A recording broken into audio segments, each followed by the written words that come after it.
Le vice-premier ministre de l'Intérieur, Sécurité, Décentralisation et Affaires coutumières, Chabani Luko, avait lancé ce mardi dernier à Kenge la vulgarisation de tests légaux sur la création, l'organisation et le fonctionnement de comités provinciaux et locaux de sécurité. Suivez.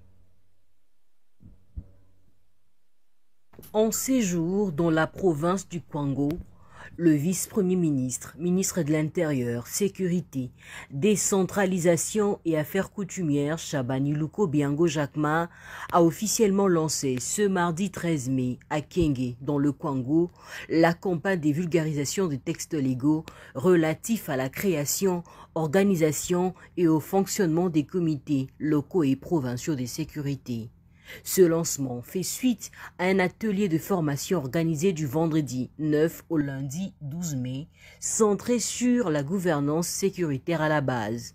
Plusieurs autorités locales ont été formées par des experts venus de l'École nationale de la territoriale, de l'Agence nationale de renseignement, de la Direction générale des migrations, des experts de la police nationale congolaise, des forces armées de la République démocratique du Congo, du cabinet du vice-premier ministre et tant d'autres. Pour tenir effectivement les comités locaux et provinciaux de sécurité, vous ferez fausse route si vous le tenez dans la vision des conseils de sécurité d'autrefois.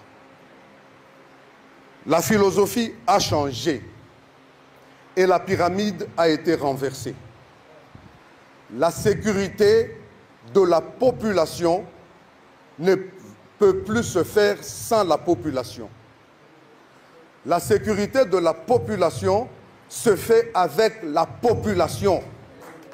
Les comités locaux et provinciaux de sécurité doivent devenir des véritables cadres de prévention, d'alerte et de coordination. Les réunions doivent être régulières, inclusives et orientées vers des solutions concrètes. Le vice-premier ministre Chabani a mis un accent particulier sur l'implication active des populations dans la gouvernance sécuritaire, appelant les autorités provinciales à jouer pleinement leur rôle de coordination dans l'organisation de réunions de sécurité élargies.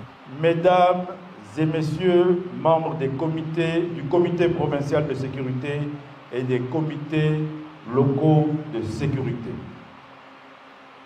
vous constituez ici, avec la formation que vous avez reçue et les textes de loi qui vous ont été distribués, la base et le socle de la protection du territoire et de la sécurisation des personnes et de leurs biens dans la province du Kwango. La politique sécuritaire du gouvernement se veut inclusive et participative.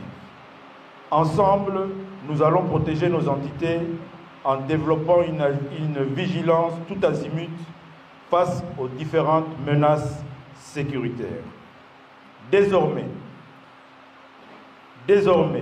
la tenue régulière des réunions sécuritaires avec la participation effective et active des responsables des services et celle de la population, notamment lors des réunions des comités de sécurité élargis, est une obligation. À l'issue de la formation, les autorités provinciales, administratives et coutumières ont reçu des certificats de participation remis en main propre par le vice-premier ministre. Cette initiative s'inscrit dans une série d'actions entamées depuis plusieurs mois. Après Kinshasa, où 750 membres des comités locaux et provinciaux de sécurité avaient été formés dans les 24 communes, la campagne a poursuivi sa route dans le Congo central, puis au Haut-Katanga, avec respectivement 300 et 350 participants formés. Le Kwango devient ainsi la 4e province à bénéficier de cette dynamique de proximité qui vise à restaurer l'autorité de l'État et renforcer la sécurité à la base, conformément à la vision du chef de l'État, Félix Antoine.